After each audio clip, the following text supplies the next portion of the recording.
Je tiens à remercier le président de l'association des Amis du Général Dumas, Monsieur Claude Ribes, René Silo, l'incontournable, spécialiste du sport, et voilà le député. Je vais d'abord donner la parole à notre maître de cérémonie, Monsieur Jean-Jacques Seymour. Oui, eh bien, merci à vous tous d'être là. J'accueille bien sûr notre ami le député Olivier Serma, à qui je vais donner la parole. Bonsoir à toutes et à tous. Et merci de me faire l'amitié d'avoir répondu à mon invitation et à l'invitation des nombreuses associations qui représentent, si je peux résumer ainsi, le monde ultramarin de France, d'Île-de-France. J'ai souhaité échanger très concrètement avec vous qui finalement représentez maintenant le 6e DOM, puisque Mayotte est dorénavant un DOM. Vous qui, depuis pour certains des années, d'autres quelques mois, d'autres quelques jours, vous vivez une situation particulière. Ici en Île-de-France pour la plupart, même si ailleurs, il y a d'autres associations actives, notamment dans le sud-ouest de la France. Et ces situations particulières, elles doivent trouver un écho.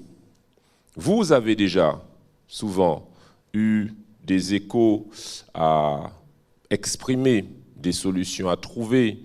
Je vois ici certains qui sont militants depuis 30, 40 ans et qui font aboutir des choses. Et pourtant, il reste encore beaucoup de chemin à parcourir.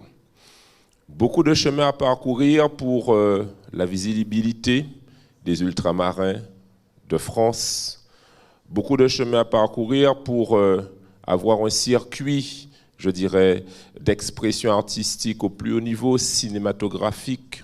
Il y a des manques, ou même télévisés, il y a aussi des manques.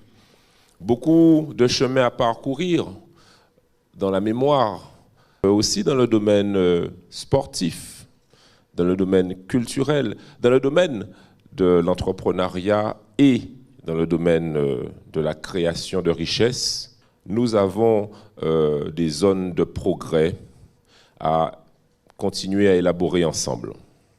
Finalement, ici, je suis là en tant que quoi ? En tant que député de la Guadeloupe, président de la délégation aux Outre-mer à l'Assemblée nationale, et c'est peut-être là la casquette la plus directe qui nous rapproche cet après-midi. Mais aussi, je suis candidat aux élections municipales aux Abîmes dans moins de 50 jours. Et donc, c'est à ces titres-là que je me présente devant vous pour quoi faire ? Dire déjà avec vous ce que nous avons déjà fait ensemble, ce qui nous reste à faire ensemble pour la cause ultramarine, et puis voir les voies et moyens à travers les océans, de part et d'autre de l'Atlantique, voir comment nous pouvons renforcer, tisser, améliorer les liens pour que, à l'aller comme au retour, parce que pour l'instant, il y a des ponts très forts à l'aller et des ponts plus étroits au retour. Comment faire pour qu'il y ait une meilleure autoroute sur nos différents territoires ultramarins et la France hexagonale. Toutes et à tous, tous mes meilleurs vœux. Et merci de me donner la parole, Monsieur le Président. Juste quelques mots pour vous dire que parler de la délégation, donc qui a été la nouvelle délégation, qui a été présentée la semaine dernière. Et donc vous l'aurez noté avec le périmètre qui a évolué, et notamment la visibilité. Et donc mon travail va consister notamment à vous rendre visible. Voilà, nous avons plein de richesses et de talents dans les territoires, qu'ils soient dans les territoires ou ici, dans la salle ou en France hexagonale. Et donc ce nouveau périmètre va avoir vocation à cela. Et aussi dans le domaine politique, nous avons des talents établis. Il y en a aussi plein de nouveaux qui profiteront de ces élections pour se faire connaître. Donc voilà, donc je serai là pour la soirée. N'hésitez pas à venir échanger avec moi. Et puis évidemment, on aura le temps de se voir à la délégation ou ailleurs. Voilà, merci. Monsieur le délégué, monsieur le député, mesdames et messieurs, Bonjour. Alors, je me présente d'abord. Je suis un spécialiste du sport, particulièrement le football. Et de ce fait, je suis, par rapport à la Fédération française, je dirais un bon bénévole, dans la mesure où la commission de l'outre-mer a été supprimée à la Fédération française, à la demande même, je crois, des représentants les présidents de Ligue et autres. Donc je reste quelqu'un dont la Fédération française fait appel pour pouvoir accompagner les équipes lorsqu'ils viennent en Coupe de France. Alors ma question pour vous serait, que pensez-vous faire pour nous, les associations ici, qui s'investissent par rapport à nos compatriotes d'outre-mer pour les mettre en avant, parce que c'est la Guadeloupe qu'on met en avant. Quand vous avez un Lemar qui réussit, par exemple, je ne dis pas que c'est nous, mais c'est quand même la Guadeloupe qu'on parle. Quand un Coman réussit, puisque c'est un Parisien, c'est quand même la Guadeloupe qui le dit en permanence. J'aide mes compatriotes, je me trouve en situation où je peux les aider, mais j'aurais aimé quand même que vous soyez conscients, notamment en délégué interministériel, puisque ça fait partie aussi des rôles que vous allez avoir à retrouver. Mais ma question, que pensez-vous faire pour pouvoir aider les associations, puisque pour aider, c'est les associations qu'on aide, on n'aide pas un individu, mais pour nous aider, puisque nous sommes une association. Donc, monsieur le député, monsieur le délégué, je suis à votre disposition pour tout renseignement complémentaire.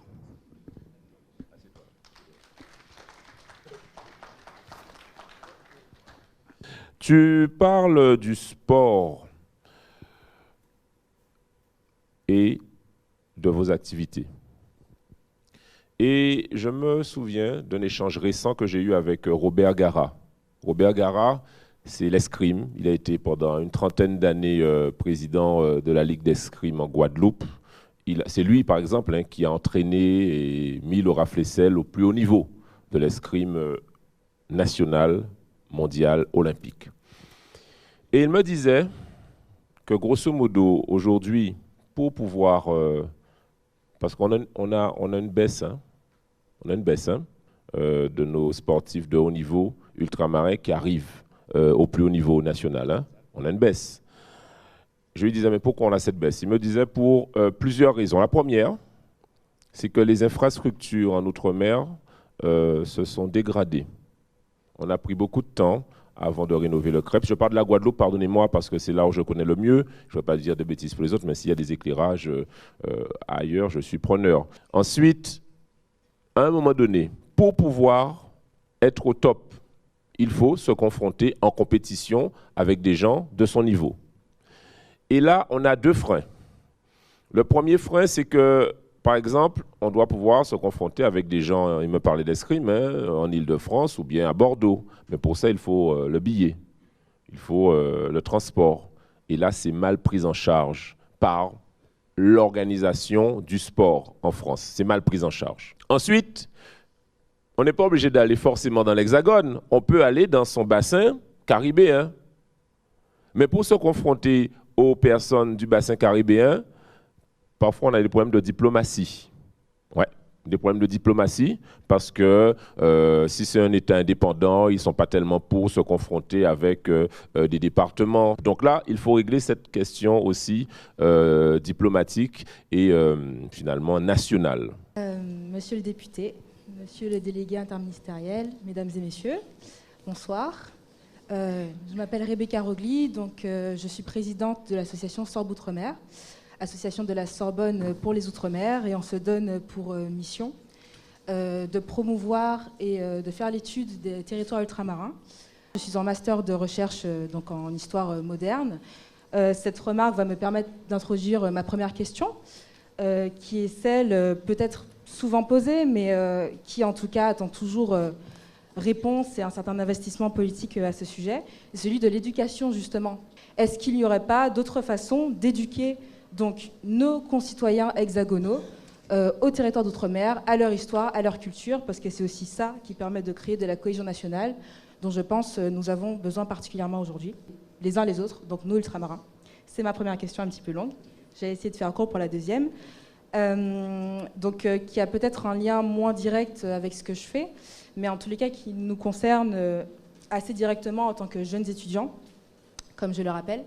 C'est la question écologique aujourd'hui. Je pense que notre jeune génération est la plus sensible à ce qu'il se passe concernant l'urgence écologique. Ma question par conséquent, c'est de savoir quelle ambition on peut avoir par rapport aux Outre-mer, sur l'écologie. Vous posez deux questions importantes. Tout d'abord, sur l'éducation. On vote des lois et souvent, elles ne s'appliquent pas. On a des lois sur les programmes et l'importance de l'histoire des Outre-mer dans nos programmes.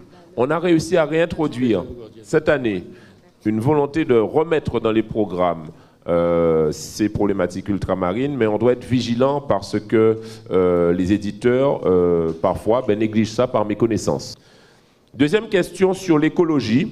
Vous l'avez très bien dit, Présidente. J'ai un mouvement local qui s'appelle Éco-Zabim. Éco pour écologie déjà. Et l'urgence écologique est fondamentale. Très bien dit. Les îles, nous sommes ceux qui polluent le moins au monde. Et nous sommes ceux qui subissent de plein fouet, vous l'aviez bien dit, les dérèglements climatiques. On va aller vers les énergies renouvelables. Je suis en train de me battre aujourd'hui pour mettre plus des véhicules énergie électrique en Guadeloupe. Mais sauf que j'ai beaucoup de freins. Le premier frein, c'est la région Guadeloupe, dont je fais partie. Je suis président du développement économique et de l'octroi de mer. Parce que je veux baisser l'octroi de mer sur les véhicules électriques pour abaisser le coût, pour obliger les gens, enfin, induire les personnes à acheter plus de véhicules électriques moins polluants que de véhicules thermiques. Donc, il faut, en fait, une volonté politique pour que nous puissions vraiment développer les énergies renouvelables, parce que sinon, on se gosse de bonnes intentions, mais en réalité, il y a des freins économiques forts. Et donc, on est en train de travailler sur ça et on doit vraiment agir sur ça pour pouvoir changer le modèle économique pour aller vraiment vers les énergies propres et faire notre part du travail. Bien, alors bonsoir à tous. Je vais être bref. Mais je vais nous poser un problème que j'ai. C'est quoi la communauté ultramarine? On l'a dit. Mais la question se pose au-delà, c'est en quoi, par exemple, toi, tu es qualifié pour faire cette réunion, pour répondre aux questions qu'on a à se poser? Oui, parce que je me dis, est-ce que c'est les députés des Outre-mer qui peuvent répondre aux problématiques d'une communauté qui est installée ici, qui est implantée ici? Et je note que les questions que l'on pose souvent, quels sont les problèmes spécifiques qu'il y a ici qui font que nous allons nous mobiliser pour ces problèmes spécifiques? C'est ça la question que je nous pose. Ce que je veux dire par là, c'est qu'il est probablement important que les gens qui vivent ici, nous qui vivons ici, qui sommes des originaires de l'outre-mer, mais qui sommes des métropolitains, nous ne sommes pas des ultramarins, nous sommes là. Qu'est-ce qu'on doit faire? Sur quoi on doit se mobiliser? Je veux bien, c'est les sargasses, tout ça, bon, ok. Mes parents vivaient là-bas, ils sont décédés depuis, mais mes frères et sœurs sont là-bas. J'y vais 5 fois par année. Mais est-ce que c'est sur ça que mes petites filles vont se mobiliser? Mais voilà, alors que doit faire cette communauté? Comment elle doit évoluer? Et quelle réponse? Vous dites, Président, oui, mais moi, je suis plus métropolitain qu'ultramarin. Et finalement, c'est peut-être là la rudesse du constat que nous faisons ensemble. Est-ce que le fait de, effectivement, vivre pendant des années ici, avoir des attaches ici, avoir une réalité économique, culturelle ici, fait que de génération en génération, et vous parliez de vos enfants, est-ce qu'on ne s'éloigne pas de nos racines ancestrales? Vous avez un devoir de vous intéresser à ceux qui ne vous touchent pas forcément au quotidien, parce que vous avez des racines ultramarines et que les ancêtres ont des racines ultramarines. Donc, je répondrai oui, vous êtes ultramarin et que même si ce ne sont pas des problématiques qui nous touchent au quotidien, qui vous touchent au quotidien, eh bien, de génération en génération, parce que on a ce lien de la terre et du sang, et de la sueur, et des pleurs, et des joies, on doit s'y intéresser malgré tout, même si ça ne touche pas notre quotidien. Mais je prêche un convaincu sur cet aspect-là, ça, je n'en doute pas. Nous ne sommes pas obligés de vivre quelque part pour y contribuer. Donc, les ultramarins qui ne vivent pas en outre-mer, qu'ils soient ici, ailleurs, à l'étranger, ont totalement leur rôle à jouer. Au contraire, en étant à l'écart, des fois, on voit mieux les choses quand on est, nous, au quotidien, impliqués. Donc je pense que vous avez totalement votre rôle à jouer, il faut le jouer. Après, comme disait Olivier, les rapports de force ne sont pas visibles. C'est un constat, certains sont visibles, mais sur 150 000 personnes, combien sont visibles et combien sont connus et reconnus? Le débat est riche, passionnant. Je suis vraiment très heureuse que vous soyez venus aussi nombreux et nombreuses. Merci, monsieur le député. Merci, madame Rogli. Merci, monsieur Maël Diza. Un grand merci à monsieur Gordien qui a fait un effort parce qu'il était pris. Voilà, parce qu'il est d'abord médecin, docteur, chercheur, avant d'être président du CM 98. Un homme très actif qui nous fait du bien. Merci.